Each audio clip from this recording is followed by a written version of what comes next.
আজকের রেসিপিতে থাকছে ডিম পরোটা। আজকের ডিম পরোটা আমি একটু ভিন্নভাবে তৈরি করব, কিন্তু খেতে অনেক অনেক বেশি মজার ছিল। এটি কিন্তু সকালের নাস্তা, বিকেলের নাস্তা, এমনকি বাচ্চাদের টিফিনেও দিতে পারবেন। মূল রেসিপিতে চলে আসলাম। প্রথমে লাগবে হচ্ছে ময়দা। আমি হাফ কাপ ময়দা নিয়েছি। তারপরে দিয়ে দিলাম স্বাদ মতো লবণ। এবার আমি এখানে দিয়ে দিলাম তেল, রান্নার যে সাদা তেলটা সেটা দিয়ে এখন আমি ভালোভাবে মিশিয়ে নিব। এখানে আমি 2 চামচের মতো তেল ব্যবহার করেছি। এখন এই যেভাবে আমি মিশিয়ে নিচ্ছি ময়দার সঙ্গে তেলটা, এভাবে মিশিয়ে নেবেন। এভাবে মিশিয়ে নিলে পরোটাটা খেতে খুব বেশি মজার হয় এবং মচমচে হয়। এই দেখেন, মেশাতে মেশাতে একটা সময় দেখবেন এই যে মুঠো করলে দলা পেকে যাবে। এ পর্যায়ে আর মেখে নেওয়ার দরকার নেই। এখন আমি এখানে দিয়ে দিব অল্প অল্প পরিমাণে নর্মাল তাপমাত্রায় থাকা জল।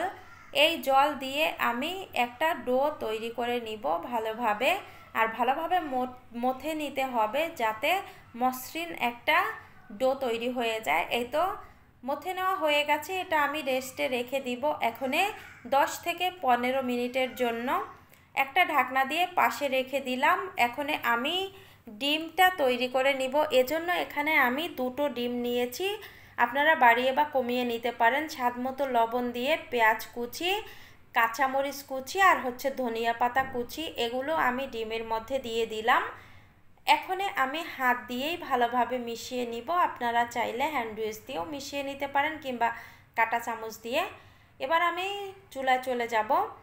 চুলায় আমি এই যে তাওয়ার মধ্যে দিয়ে দিলাম তেল। তেলটা গরম করে নিয়েছি। এবার আমি এই ডিম তেলের মধ্যে দিয়ে দিলাম।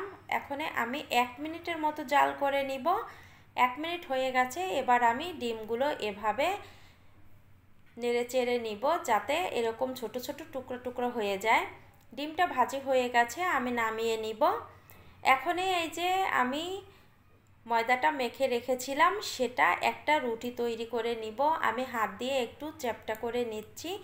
এখন আমি একটা রুটি বেলন দিয়ে বেলে বড় করে নিব। এই তো রুটিটা তৈরি করা হয়ে গেছে দেখেন। এখন আমি এর উপর দিয়ে ভাজি করা ডিমগুলো দিয়ে দিব। আর এই রুটিটা কিন্তু আমি মোটা করে তৈরি করেছি, দেখেই বুঝতে পারছেন।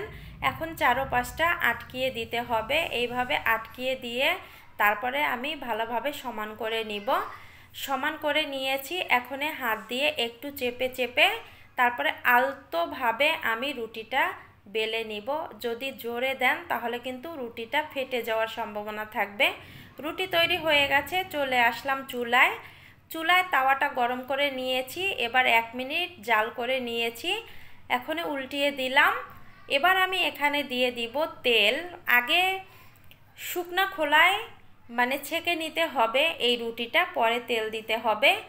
এই তো আমি এখন উল্টিয়ে দিচ্ছি। এপাশ ওপাশ করে আমি এই পরোটা ভাজি করে নিব। ভাজি হয়ে গেছে এই দেখেন। এবার চুলা থেকে নামিয়ে নিব। চুলা থেকে নামিয়ে নিয়েছি। এখন একটু কেটে আপনাদের সাথে শেয়ার করব। আপনারা কিন্তু একবার হলেও এই নাস্তাটা ট্রাই করে দেখবেন, অনেক মজার। আজকের ভিডিওটা আমি এখানেই এন্ড করলাম।